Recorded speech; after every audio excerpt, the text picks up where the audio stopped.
இல்லை நாங்கள்லாம் படம் பண்ணும் பொழுது இளையராஜா மியூசிக் பண்ணும் பொழுதே வந்து ரைட்ஸ் வந்து முதல்ல போய் கன்ஃபார்ம் ஆன உடனே வந்து அது பேப்பர் கொடுத்துருவாங்க.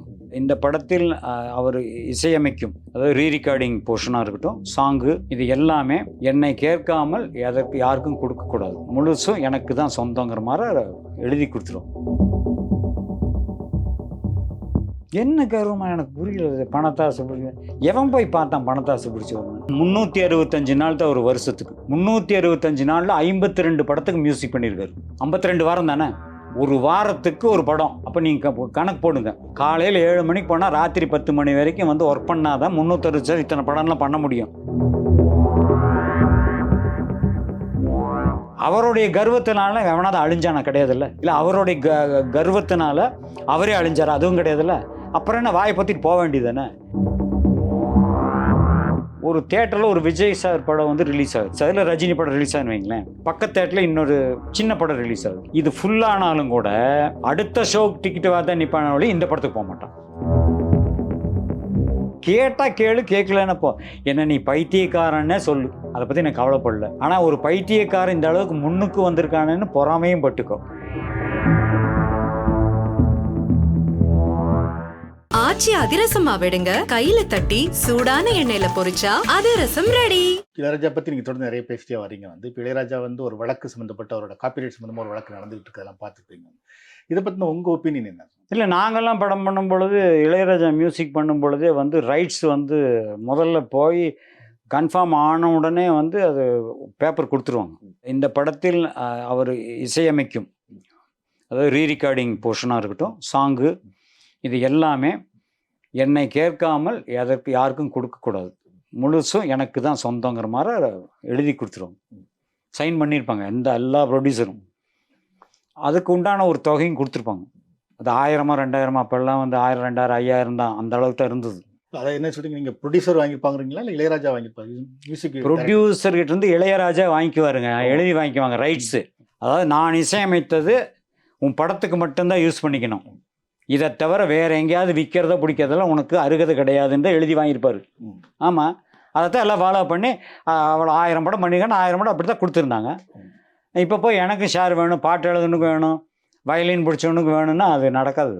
நீ முதல்ல நீங்கள் தப்பு பண்ணிட்டு மறுபடியும் போய் அவரை தப்புன்னு நான்லாம் அதை ஒத்துக்க மாட்டேன். அவருடைய ஒர்க்கு வந்து அவருக்கு மட்டும்தான் சொந்தம். அது என்னன்னா, அதுக்கு உண்டான காசு சினிமா ப்ரொடியூசர் கொடுத்துருந்தாலும் அதை நீ யூஸ் பண்ணிக்கிறதுக்கு அந்த சம்பளம். ஒரு படத்தில் பாடல்களும் ரீரிகார்டிங், பின்னணி இசையும் ரெண்டையுமே நான் உனக்கு கொடுத்துருக்கேன். எதுக்கு தெரியுமா? அந்த படத்தில் யூஸ் பண்ணுறதுக்கு மட்டும். அதுக்கு உண்டான காசு தான் நீ எனக்கு சம்பளமாக கொடுத்துருக்க, அவ்வளோதான். இப்போ நடக்கிற கேஸில் வந்து அவங்க எதிர்த்தரப்பு வந்து கோர்ட்டில் வைக்கிற வாரத்தில் என்ன சொல்கிறாங்கன்னா, ஏஆர் ரகுமான் அந்த மாதிரி ஒப்பந்தங்கள் போட்டுக்கிட்டாரு, இளையராஜா அந்த மாதிரி ஒப்பந்தங்கள் போடலை, அதனால தயாரிப்பாளருக்கு வந்து அந்த மியூசிக்கை விற்கிறதுக்கு ரைட்ஸ் இருக்குது, அவங்ககிட்ட வாங்கி தான். அதெல்லாம் கிடையாது. நானே நினைவு சின்ன படம் எடுத்தேன், எனக்கெல்லாம் ரைட்ஸ் கிடையாது. யார் சொன்னதுங்க? சொந்த படம் நான் எடுத்தேன். இளையராஜா ரீரிகார்டு ஃபஸ்ட்டு ரெக்கார்டிங் போகும்பொழுதே அவங்களுடைய எக்ரிமெண்ட்டில் சைன் பண்ணிட்டோம். அதுக்குண்டான காசிங் கொடுத்துட்டாங்க, அதோட முடிஞ்சுது. இன்றைக்கி வரைக்கும் நான் போய் கேட்கலையே, ஆனால் இளையராஜா எனக்கு ஷேர் கொடுங்கன்னு. உனக்கு பேராசை, மறுபடியும் அதுலேருந்து ஏதாவது கொஞ்சம் சம்பாதிக்கா கொடுத்துட்டு போயிடணும் சார். அது ஏன் போய் பெருசு பண்ணிட்டு? ஒருவேளை இப்போ வந்து இல்லை சார், இப்போல்லாம் அந்த மாதிரி எக்ரிமெண்ட் இல்லை, நீங்கள் மியூசிக் பண்ணுறதோடு சரி, விற்றுக்கிறேன் நான் விற்றுக்கிறேன்னு ப்ரொடியூசர் இப்போ போய் சைன் பண்ணுங்க. பழசை கிண்டுறதே வேலையாக போச்சு உங்களுக்கு.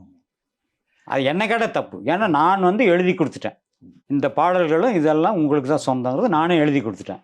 இப்போ நான் போய் எப்படி திருப்பி கொடுக்கணும்?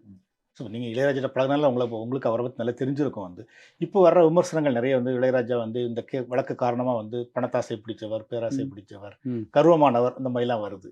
நீங்கள் பழகின வரைக்கும் எப்படி? என்ன கர்வமாக எனக்கு புரியல. பணத்தாசை பிடிச்ச எவன் போய் பார்த்தான் பணத்தாசை பிடிச்சவருன்னு? சார் 365 நாள் தான் ஒரு வருஷத்துக்கு. 365 நாளில் 52 படத்துக்கு மியூசிக் பண்ணியிருக்காரு. 52 வாரம் தானே, ஒரு வாரத்துக்கு ஒரு படம். அப்போ நீங்கள் கணக்கு போடுங்க. காலையில் 7 மணிக்கு போனால் ராத்திரி 10 மணி வரைக்கும் வந்து ஒர்க் பண்ணாதான் 360 இத்தனை படம்லாம் பண்ண முடியும். மியூசிக்கு போகிற ஆள் கர்வம் பிடிச்சோன்னு சொன்னேன். என்ன சார் இது? அவர் தொழிலை மட்டும் பார்த்துட்டு இருந்தாருங்க. நான் ஆரம்பத்திலே சொல்லிக்கிறேன், இசையமைக்கும் பொழுது இசையை பொறுத்த வரைக்கும் அவர் ஏதாவது கம்போசிங்கில் இருந்தாலோ இல்லை மியூசிக் ஏதாவது நோட்ஸ் கொடுத்துருந்தாலும் நீங்கள் போய் ஒரு கரப்பாம்பூச்சி ஒரு எலி ஒன்றாங்களோ ஒரு டென்ஷன் ஆயிடுவார். அது டிஸ்டர்ப் அவருக்கு. நீங்கள் அந்த நேரத்தில் போய் அண்ணன் எனக்கு பாட்டு இங்கே இப்படி பண்ணு அப்படின்னு கோவம், உங்களுக்கே கோவம் வரும். என்னோட மைண்ட் செட்டுக்கு நான் பண்ணுற வேலையில் நீ டிஸ்டர்ப் பண்ண கோவம் தானே வரும். அதுதான் கர்வமெல்லாம், அதெல்லாம் ஒன்றும் கிடையாது. சும்மா இவங்களா சொல்லிக்கிறது. கர்வம் எப்படி வரும்? நீங்கள் தானே பட்டம் கொடுத்தீங்க இசைஞானின்னு, அவரே வச்சுக்கிட்டாரா? கிடையாதுல்ல. நீங்கள் கொடுத்தீங்க, ஆமாம் நீங்கள் கொடுத்தா நான் வாங்கிட்டேன், நான் கர்வமாக இருக்கல, என்ன தப்பு? நீ தானே கொடுத்த, ஆமாம் இருந்துட்டு போட்டோம். அவருடைய கர்வத்தினால எவனாவது அழிஞ்சானா? கிடையாதுல்ல. இல்லை அவருடைய கர்வத்தினால அவரே அழிஞ்சார், அதுவும் கிடையாதுல்ல. அப்புறம் என்ன, வாயை பற்றிட்டு போக வேண்டியது தானே. சார், ஒருத்தனுக்கு பிடிக்கலன்னா அதை பெருசாக்கி அதை 100 பேர்கிட்ட சொல்லி இது ஒரு விளம்பரம் ஆயிடுச்சு. அது நம்ம சேனல்கள் இருக்குதா சாமி. நான் இப்போ ஒன்று சொன்னேன்னா இன்னொருத்தனை கூப்பிட்டு உட்கார அவன் இன்னொன்று சொல்லுவான். இது அனுமோகன் எப்படி சொல்லுவார், அவருக்கு தெரியுமான்னு என்னையே கேள்வி கேட்பான். அதெல்லாம் கிடையவே கிடையாது. கர்வம் கிடையாது, ஒன்றும் கிடையாது. புரியுதா உங்களுக்கு? அவருடைய வாழ்க்கை ஸ்டைலில் போயிட்டுருக்காரு. இளையராஜானால பாதிச்சான்னு ஒருத்தனை கொண்டு நிற்க சொல்லுங்கள், நான் வேணா சொல்கிறேன். அவர் பணத்தை ஆசைப்படுது, அவர் வேலை செய்கிற காசை வாங்குறாரு, அதோட போயிட்டார், அவ்வளோதான். அதை விட்டு போயிட்டு சும்மா கர்வம்.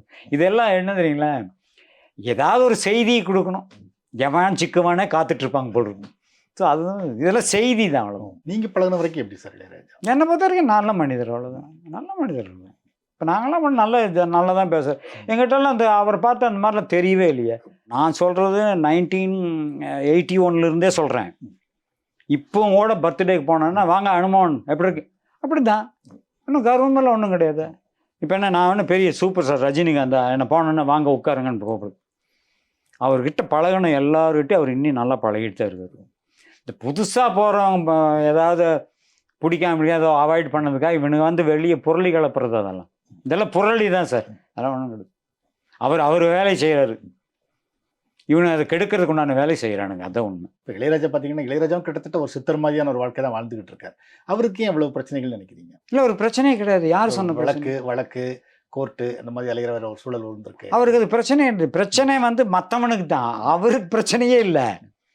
இதுக்காக அலைகிறானுங்க பார்த்தீங்களா, அவனுக்கு தான். இவருக்கு ஒன்றுமே கிடையாது. என்ன பிரச்சனை? ஒன்றும் கிடையாது. இது ஒரு பிரச்சனையும் கிடையாது அவருக்கு. இவர் சாதாரண விஷயம் அது அவருக்கு. அவரே அதை பற்றி பிரச்சனைன்னு நினைக்கிறது இல்லை. நம்ம தான் பேசிக்கிறோம் அவருக்கு பிரச்சனைன்னு. நெவர். இது இன்னி அவருக்கு பப்ளிசிட்டி.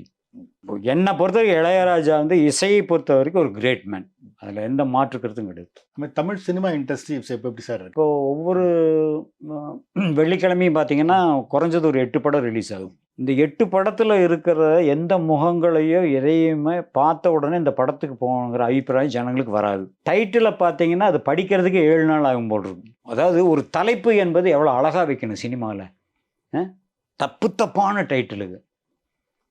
அப்புறம் அதே மாதிரி தான் சார், அப்போது சினிமா அப்படிங்கிறது அதனுடைய வளர்ச்சியே எப்படின்னா ரசிகர்களை பொறுத்து தான், இல்லைங்களா? அப்போ எனக்கு பிடித்த ஹீரோ இருந்தால் தான் நான் சினிமா போவேன். இப்போ விஜய் ஃபேன்ஸுன்னா விஜய் படத்துக்கு முதல் நாள் இருக்கும். ரஜினி சார் பண்ணால் அவங்க இப்போ ஒரு 10 ஹீரோக்கள் இந்த மாதிரி இருக்காங்கன்னா அவங்களுக்கு அந்த க்ரௌடு வந்துடும், ஒரு கலெக்ஷன் வரும். ஒரு தேட்டரில் ஒரு விஜய் சார் படம் ரிலீஸ் ஆகுது, அதில் ரஜினி படம் ரிலீஸ் ஆகுதுன்னு வைங்களேன், பக்கத்து தேட்டரில் இன்னொரு சின்ன படம் ரிலீஸ் ஆகுது. இது ஃபுல்லானாலும் கூட அடுத்த ஷோக்கு டிக்கெட்டு பார்த்தா நிற்பான வழி இந்த படத்துக்கு போக மாட்டான்.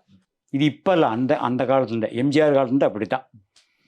ஸோ அப்படின்னா சினிமா எப்போ செல்ஃபோனுக்குள்ளே வந்துருச்சோ அப்போ சினிமா முடிஞ்சு போச்சு. இதையும் மீறி இன்னி சினிமா இருக்குதுன்னா அந்த பப்ளிக்கோடு உட்காந்து பார்க்குற அந்த ஒரு என்டர்டெயின்மெண்ட் தனியாக உட்காந்து பார்க்கல வராது. அப்போ தனியாக ஒரு க்ரௌடோடு பார்க்கணுன்னா க்ரௌடு யாருக்கு வரும்? ரசிகர்கள் கூட்டம் அதிகமாக இருந்தால் தான் வரும். ஸோ ஒரு படத்தை ரிலீஸ் பண்ணிங்கன்னா இது எப்படி இருக்குதுன்னு பார்க்கலாம் அப்படிங்கிறது கலைத்துறையில் சினிமாவில் ஆர்வம் உள்ளவன் தான் போய் பார்ப்பான். தனிப்பட்ட ரசிகனாக இருக்க மாட்டான். எல்லா சினிமா பார்க்குறான் பாருங்க, அவன் வேணால் இந்த படத்துக்கு போவான். அது லட்சத்தில் 10 பேர் தான் இருப்பான். அப்புறம் எப்படி சினிமா தாங்கும்? ஸோ என்னென்னா சினிமா என்றைக்கு தோக்காது சார். அது காரணம் ஒன்றே ஒன்று, கதை திரைக்கதை தான் முக்கியம், ஹீரோ எல்லாம் முக்கியம் கிடையாது. நீங்கள் சொல்கிற இன்றைக்கி மலையாள படம் 100 நாள் நல்லா ஓடுது, பார்த்து கேள்விப்பட்டிருக்கோம்ல. மலையாள படங்கள் தமிழ்நாட்டிலே கூட ஓடுதே 100 நாள் ஓடுது ஒரு மலையாள படம். ஏன் ஓடுது? ஸ்கிரிப்டு தான் என்றைக்கும் ஜெயிக்கும். அதில் யார் நடித்தாலும் சரி, நல்ல ஸ்கிரிப்ட் எடுத்தால் இன்றைக்கி சினிமா தான், அதில் மாற்றுக்கிறதுலாம் கிடையாது. இவங்க அந்த மாதிரி எடுக்கிறது இல்லை, அவ்வளோதான். இல்ல அதுக்கு என்ன காரணம்னு நினைக்கிறீங்க சார்? தமிழ்ல வந்து நல்ல ஸ்கிரிப்ட் ரைட்டர்லாம் இருந்தாங்க, வந்து நிறைய நல்ல படங்கள்லாம் வந்தது. இப்போ இது வீக் ஆனதுக்கு என்ன காரணம்னு நினைக்கிறீங்க? ஸ்கிரிப்ட் மேலே வந்து நம்பிக்கை இல்லாமல் போகிறது தான். நான் என்ன சொல்கிறேன்னா, இப்போ பெரிய ஹீரோக்களே வந்து மைனஸ் சில நேரங்கள் படங்கள் வந்து ஃபெயிலியர் ஆயிடுது. பெரிய ஹீரோக்கள் படமே காரணம் ஸ்கிரிப்ட் தான். ஏன்னா இன்னைக்கு எப்படின்னா, இப்போ நான் வந்து ஒரு ஸ்கிரிப்ட் எடுத்துக்கிட்டு ஒரு பெரிய ஹீரோ கிட்ட போய் அந்த கதையை, ஆனால் அவர் தான் நடிக்கும்னு நினச்சிட்டு போகிறேன்னு வைங்களேன். நான் பண்ண ஸ்கிரிப்டுக்கு இந்த ஹீரோ தான் கரெக்டுன்னு அந்த ஹீரோட்ட போனால் அவாய்ட் பண்ணுறாரு. ஃபஸ்ட்டு ரீசன் தெரியுமா? ஓல்டு மேனா எல்லாம் பழைய டைரக்டரியா. அப்போ பழைய டைரக்டருக்கு அறிவு இல்லையா? அப்போ மட்டும்தான் எங்களுக்கு அறிவு இருந்ததா? அப்போ கரண்ட்டில் உள்ள விஷயங்களையும் மைண்டில் ஏற்றிக்கிட்டு, இன்றைக்கி ஜனங்க என்ன ரசிப்பாங்க இதெல்லாம் மைண்டில் ஏற்றிக்கிட்டு ஒரு ஸ்கிரிப்ட் பண்ணுற டைரக்டர் ஜெயிக்க முடியும். எனக்கெல்லாம் அந்த தகுதி இருக்குது. ஆனால் கதை இன்னாரை போட்டால் இந்த கதைக்கு நல்லா இருக்குன்னு போனால் அந்த ஹீரோ நடிக்க மாட்டானா, அடுத்த ஹீரோ வச்சு அது ஓடாது. நான் என்ன நினைக்கிறேன், அதுக்குண்டான முகம் அங்கே இருக்கணும். இந்த முகம் இல்லை, இந்த முகத்தை போட்டு படம் எடுக்கலான்னா அது ஓடாது. அந்த ஸ்கிரிப்டை அடிபட்டுருன்னு சொல்ல வர்றேன். இப்போ ஆக்ஷன், ஒரு பெரிய ஆக்ஷன் மூவியில் போய் அந்த காலத்தில் நாகேஷ் நடிக்க வச்ச படம் ஓடுமா? ஒரு ஆக்ஷன் மூவினா ஒரு ஜெய்சங்கர், ஒரு எம்ஜிஆர்லாம் இருந்தாருன்னா ஓடும். நீங்கள் அங்கே போய் முத்துராமனை போய் ஃபுல் பிக்சரில் வந்து ஆக்ஷன் ஓடாது. அன்னைக்கு இருந்த அறிவு இன்னைக்கு இல்லைங்கிறேன். இங்கே புரிஞ்சுதா? ஒரு ஏவிஎம் பேனர் வந்து இன்னைக்கு வரைக்கும் காலம் வரைக்கும் ஜெயிக்கிறதுக்கு ஒரே காரணம், அவங்க ஸ்கிரிப்டை மட்டும் நம்பி தான் படம் எடுப்பாங்க. ஒரு கதையாசிரியர் கூப்பிட்டு கதை கேட்பார். ஏவிஎம் மேப் செட்டியார் கதை கேட்டோன்னு என்ன பண்ணுவார்? ஓகே, கதை நல்லா, இந்த கதையை யார் இயக்கினா நல்லாகுன்னு அடுத்த பிளானிங். ஏன்னா சோசியல் கதை பண்ணுறதுக்கு ஒரு டைரக்டர் இருப்பார், காமெடி கதைகள் பண்ணுறதுக்கு ஒரு டைரக்டர் இருப்பார், ஆக்ஷன் படம்ன்றது இப்படியெல்லாம் டைரக்டர்ஸ் இருப்பாங்க அப்போது. ஸோ இந்த கதைக்கு யார்? ஓகே, இதுக்கு வந்து எஸ்பி முத்துராம் போடலாம், ஏன்னா ஒரு கமர்ஷியல் கதை போடலாம். சரி, ஓகே, எஸ்பி முத்துராமோட கதை சொல்லுவாங்க. அவர் மைண்டுக்கு நல்லா இருக்கு சார், என்னால் பண்ண முடியும். இப்போ கதை ஓகே, டைரக்டர் ஓகே, இதுக்கு அப்புறம் தான் ஆர்டிஸ்ட்டு. இந்த கதைக்கு ஆர்டிஸ்ட் சார், இதுக்கு ரஜினி சார் போட்டால், ஆமாம் சார், ஏன்னா அந்த பிளாக்கு இந்த பிளாக்கில் அவர் பண்ணால் சூப்பராக இருக்கும். டிஸ்கஸ் பண்ணுவாங்க ப்ரொடியூசர், ரைட்டர் அண்டு டைரக்டர் உட்காந்து. கரெக்ட் சார், இது பக்கா ரஜினி சார். அப்போ இருந்தால் ரஜினியே புக் பண்ணுவாங்க. இப்போ ரஜினி கால் ஷீட் இல்லைன்னு வச்சுங்களேன், இந்த கதையை அப்படியே ஒதுக்கி வச்சுருவாங்க. கமலஹாசன் வச்சு எடுக்க மாட்டாங்க. அப்போது ஒரு கதைக்கு யார் வச்சால் இது ஜெயிக்குங்கிறதுல ஹீரோவே மைனஸ் ஆனால் அந்த கதையை எடுக்க மாட்டாங்க, வேறு கதையை தான் தேடுவாங்க. புரிஞ்சுதுங்களா? அப்படி ஜெயிச்சு வந்ததா அது. இப்போ அதனால கிடையாது. ஒரு கதையை பண்ணுற போகிற இவர் இல்லைன்னா அவனை போட்டுக்கலாம், அவனை இல்லை அவனை பண்ண, இப்படி போனாவே கதை கெட்டுரும். இப்போ நான் எந்த ஒரு கதையும் ஒரு ஹீரோன்னு நினைக்கும் பொழுது இப்படி இருப்பான்னு நினச்சி தானே பண்ணுறோம். ஒரு வில்லத்தனமான ஹீரோன்னா அப்படி நினைப்போம், இல்லை ஒரு காமெடி ஹீரோன்னா இவரை போட்டால் நான் நினைக்கணும். அதை போய் இன்னொருத்தர் ஒருத்தர் ஏமாந்துடுறோம்ல. ஸோ அங்கேயே மைனஸ்ஸு, அப்படி அடிபடுறது அது. அதனால் சார் என்றைக்கு ஸ்கிரிப்ட் தான் ஜெயிக்கும். ஹீரோக்கனாலேயோ அந்த மற்றதுனால தான் நடக்குது. அவங்கெல்லாம் வந்து சப்போர்ட்டிங் கேரக்டர் தான், ஒரு கதைக்கு சப்போர்ட் பண்ணுறவங்க. நீங்கள் இப்போ கொடுக்குற பேட்டிகள் சரி, நீங்கள் சொல்கிற விஷயங்கள் சரி, இது சம்மந்தமாக வர்ற கமெண்டுகள் இருக்குல்ல, அனுபவம் நிறைய போய் சொல்கிறாரு அந்த மாதிரி, அதெல்லாம் நீங்கள் பார்க்குறீங்களா? வந்து அதுக்கு உங்கள் பதில் என்ன? நான் கமெண்ட்ஸ் பற்றி கவலையே படுறதில்ல சார். ஒருவனுடைய வளர்ச்சி இன்னொருவனுக்கு பொறாமையாக தான் தெரியும். இது உலகத்தினுடைய இயல்பு. இவரான பெரிய இவரா, அதெல்லாம் நான் பெரிய என்ன அறிவாளி அப்படின்னா அவன் சொல்ல. நான் கற்றது கைமண் அளவு தான். அந்த கைமண் அளவே இவ்வளோ விஷயம் கற்று வச்சுருக்கேன். நான் சொல்கிறேன், அவ்வளோதான். கேட்டால் கேளு, கேட்கலன்னப்போ என்ன நீ பைத்தியக்காரன்னே சொல்லு, அதை பற்றி நான் கவலைப்படல. ஆனால் ஒரு பைத்தியக்காரன் இந்த அளவுக்கு முன்னுக்கு வந்திருக்கானேன்னு பொறாமையும் பட்டுக்கோ. எப்படி? அதெல்லாம் நான் கவலையே விட மாட்டேன். மென்டல்னு சொல்லிக்க, இவனுக்கு வேலை இல்லைன்னு சொல்லிக்க, என்ன வேணாலும் சொல்லிக்கங்க. நான் கமெண்ட்ஸ் நான் இதில் வாங்கி இதில் விட்டுறேன். என் வேலையை நான் பார்க்குறேங்க. இப்போ வந்து ஏன் பேட்டி கொடுக்குறீங்கன்னா, ஐயோ இப்போ எல்லாம் உனக்கு தெரியுமே, கொஞ்சம் 4 பேர் தெரியட்டு சொல்லுங்கள் சார்னு என்னை கூப்பிட்றாங்க, நான் பேட்டி கொடுக்குறேன், அவ்வளோதான். நான் என்ன நடு ரோட்டில் மவுண்ட் ரோட்டில் நின்றுட்டு இங்கே வா இப்படியெல்லாம் பண்ணாதான் நான் சொல்லிகிட்ருக்கேன். எல்லாருக்கும் தெரிகிற ஒரு மீடியா இது. கேட்குறவன் கேளுங்க, கேட்காதவன் கேட்காம போயிடு. இல்லை அனுபவம் ஃப்ரேமில் வந்தாவே பஞ்சு இருந்துன்னா எடுத்து காதில் வச்சு அடைச்சிக்க. யார் வேண்டான்னா, இல்லை டிவி ஆஃப் பண்ணு, நான் வேண்டான்னு சொல்லவே இல்லையே. ஆனால் கமெண்ட்ஸ் கொடுக்குறவங்கள வாழ்த்துக்கள். ஏன் தெரியுங்களா? தப்பாக சொல்லுவான்னு தெரிஞ்சே பார்க்குறான் பாருங்க, அவன் எவ்வளோ பெரிய தப்பானவன். அதுதான். நீங்கள் பார்த்துருக்கீங்களா ஏதாவது கமெண்ட்ஸ்கள்? நீங்கள் நிறைய பார்ப்பேன், அதையும் ரசிப்பேன்.